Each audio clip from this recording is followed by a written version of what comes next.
Under the gloomy sky of Oklahoma City, where cold winds sweep through the dusty red streets, a horrifying secret lurks, waiting to rise from the shadows. Darren Evans, a seemingly ordinary teenager enjoying carefree days with his friends and girlfriend Brandy, had no idea that his fate was about to be swept into a supernatural whirlwind of terror.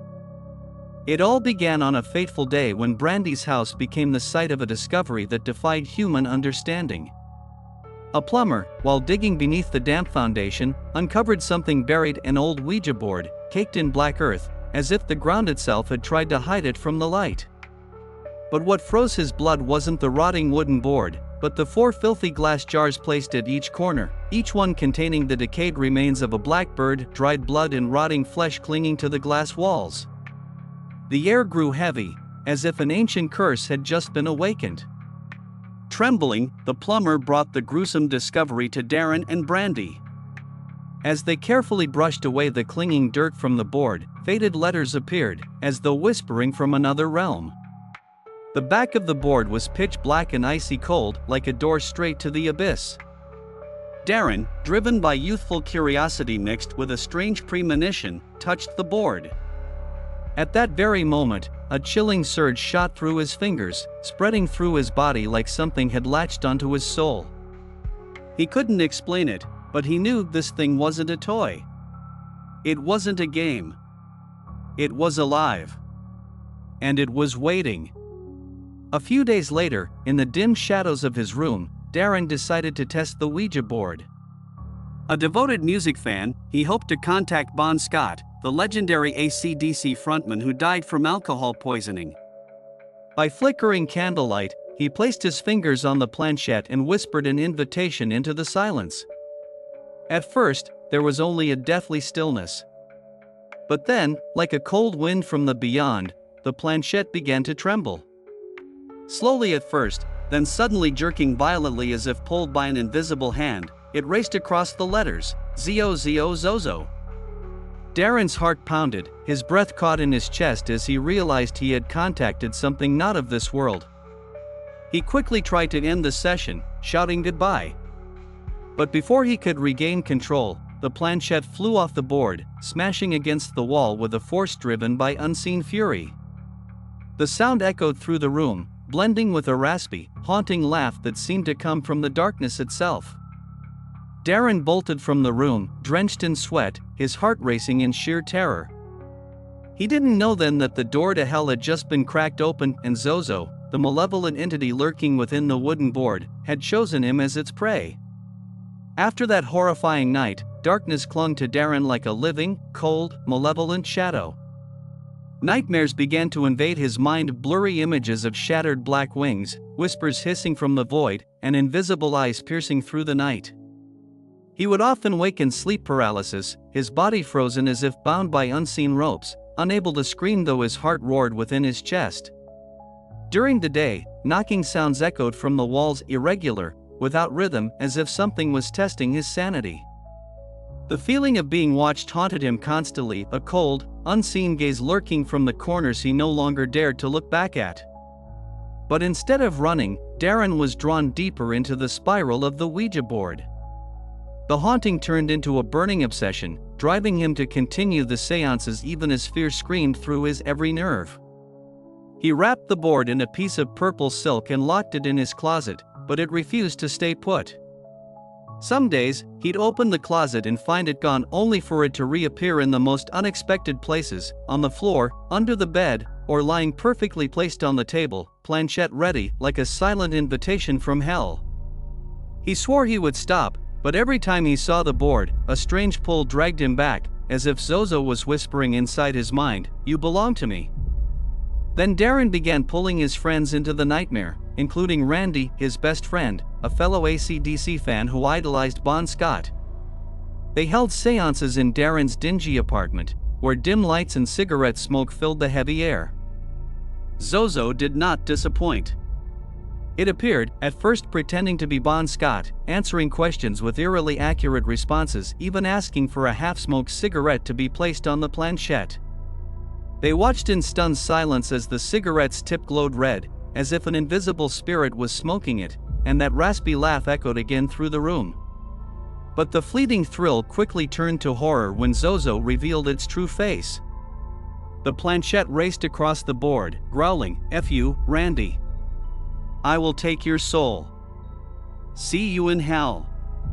Randy, furious and terrified, cursed at Zozo and threw the board off the balcony, but a neighbor returned it the next day, as if fate refused to let them escape. The terrifying coincidences kept coming. One day, at a construction site, Darren dug up an old jar. Inside was the rotting corpse of a blackbird, just like the ones he'd seen beneath Brandy's house. The earth beneath him seemed to tremble, and a chilling sensation ran down his spine. Zozo was everywhere, watching, waiting. Randy's life began to spiral. He turned to alcohol, lost his wife and children, and sank into despair. In their final seance together in 2005, Randy asked the board, "How will I die?"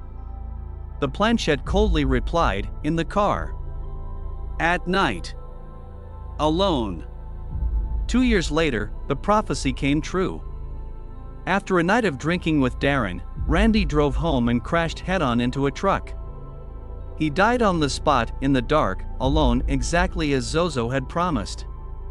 When Darren received the news, that familiar raspy laughter echoed once more from somewhere in the apartment. And he knew Zozo hadn't just taken Randy. It was coming for him next. The nightmare had only just begun.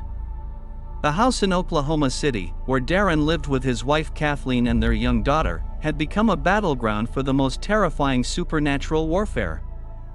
After Randy's death, Zozo no longer hid in the shadows. It was present, powerful, and more brutal than ever. Darren, now obsessed with the occult, kept multiple Ouija boards and magical artifacts in the house, as if daring fate itself. But the price he paid was beyond anything he could have imagined. One night, during a seance with Kathleen, the air grew thick, heavy, like thousands of invisible eyes were watching from every corner. The planchette began to move violently, and then Darren looked up. His eyes were no longer his, they were pitch black, hollow, containing something ancient and malevolent. Kathleen screamed as Darren, or whatever was inside him, lunged at her with trembling hands filled with violent intent. Luckily, she managed to shout goodbye and flee before he could touch her. When Darren came to, he remembered nothing, but the terror in Kathleen's eyes said it all. Zozo had taken over him. From that moment on, the house turned into a living nightmare. Knocking sounds echoed from the walls, hissing winds sliced through the rooms, and heavy footsteps stalked the empty hallways. The family sealed off an upstairs room, calling it the safe room, where they huddled in fear. But even that wasn't enough to protect them. One night, as Darren drifted into uneasy sleep, an icy wind swept over him, accompanied by a raspy laugh from the shadows. He rushed to the safe room only to realize his daughter wasn't there. Her scream came from the staircase. Darren ran, heart pounding, and saw the most horrifying sight of his life, his daughter being lifted into the air by an invisible force, her eyes wide with terror, her small arms flailing helplessly. He dashed forward, but she was yanked into the basement, her screams silenced behind a slamming door. With the strength of pure desperation, Darren kicked it open, dove into the damp darkness, and pulled his crying daughter into his arms. They fled to the safe room, shivering through the night as growls and scratching echoed just beyond the door. After that night, they couldn't take it anymore. The family abandoned the house, leaving everything behind just to survive. But Darren couldn't let go. He plunged into research, consumed by a burning obsession to uncover Zozo's origins. What he found was chilling, links to Haitian folklore, where Zozo was the name of soul-sucking witch doctors, or perhaps to Pazuzu, the ancient Mesopotamian demon, a monstrous being with wings and razor-sharp talons. In 2009, Darren shared his story on paranormal forums, and thousands of people from around the world responded, each with their own Zozo encounters. The pattern was always the same, playful Ouija sessions turning into years of unrelenting nightmares. Darren began working with researchers like John Zaffis, who confirmed that the name Zozo had appeared in countless possession cases spanning decades, sometimes claiming to be the son of Satan. The story ends with a chilling warning. Zozo is not a joke. It lurks behind the Ouija board, waiting for any door to be opened. Its signs are unmistakable, the planchette moving in figure eights or rainbow patterns, dark shadows at the edge of your vision, and a crushing, unexplained fear. And once it enters, it doesn't leave easily, even if you say goodbye.